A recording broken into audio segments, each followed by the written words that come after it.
மேடைக்கு மேடை நாமெல்லாம் சிறுபான்மையை காப்பாற்றுவோம்னு சொல்லிட்டு உள்ளுக்குள்ள போயிட்டு சிறுபான்மை மக்களுக்கு சார்ந்து எதையுமே நல்லது பண்ண விடாத மக்களுக்கு மட்டுமே திரும்ப திரும்ப அமைச்சர் பதவி எம்எல்ஏ சீட்டுமே கொடுத்துட்டு உண்மையிலேயே சிறுபான்மை சமூகத்தை சார்ந்த யாரோ ஒருத்தர் சபாநாயகர் ஆக்கியிருக்கலாமா இல்லையா மாதேஷ்? எத்தனை வாட்டி சிஎம் ஆனீங்க? தனபால ஒருத்தரை தவிர ஒரு தலித் எத்தனை வாட்டி சபாநாயகர் ஆக்குனாங்க? ஒரு முஸ்லீமை நீங்க நினைச்சு ஆக்க முடியாதா? இதே கனிமொழி மேடம் சபாநாயகர் ஆக்க வேண்டியதானே? அண்ணாரிவாளையத்துல ஒரு ரூம் தரத்துக்கே 2025 வரைக்கும் வெயிட் பண்ணி வெக்கம் இல்ல உங்களுக்கு? உதயநிதி ஸ்டாலினுக்கு ஒரு ரூம் போட்டீங்க, கனிமொழிக்கு ரூம் தர மாட்டேன், ஒரு ஆபீஸே போட்டீங்க. வாங்க போங்க மவுண்ட் ரோடுக்கு போங்க, அண்ணாரிவாளத்துக்கு ஆப்போசிட்ல அங்க இருக்கு எலிஜர் ஆபீஸ், வாசல்ல பாருங்க ஸ்டாலின் போட்டோ இருக்கு, உதயநிதி போட்டோ இருக்கு, கலைஞர் போட்டோ எங்க, அண்ணா போட்டோ எங்க?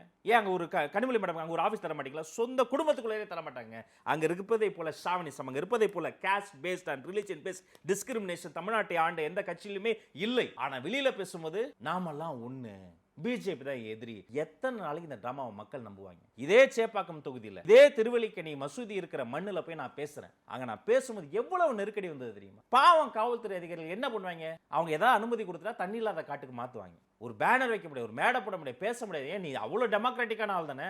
பேச விட, மத்தவங்களை பேச விட, விமர்சனம் சொல்ற ஒருத்தர் விமர்சனம். அஜித்குமார் படுகொலை வழக்கில் நீங்க விமர்சனம் பண்ணி ட்விட்டர்ல எழுதுங்க, சரியா 45 கமெண்ட் உங்களை திட்டி வரும். கடைசியில் என்ன தெரியுமா வைப்பாங்க? இவர் ப்ளூ கலர் செட்டப் இருக்கு, அவர் நீல சங்கி. இவர் அம்பேத்கர் பத்தி ஏதோ கோட் பண்ணிருக்கு, இவர் நீல சங்கி. கம்யூனிஸ்ட் இந்த மார்க்ஸ் டிபில வச்சிருக்காரு, இவர் சிவப்பு சங்கி. ஏண்டா பெயிண்ட் அடிக்கிறதா இருந்தா இத்தனை நாளா நீங்க கத்துக்கிட்ட அரசியல்?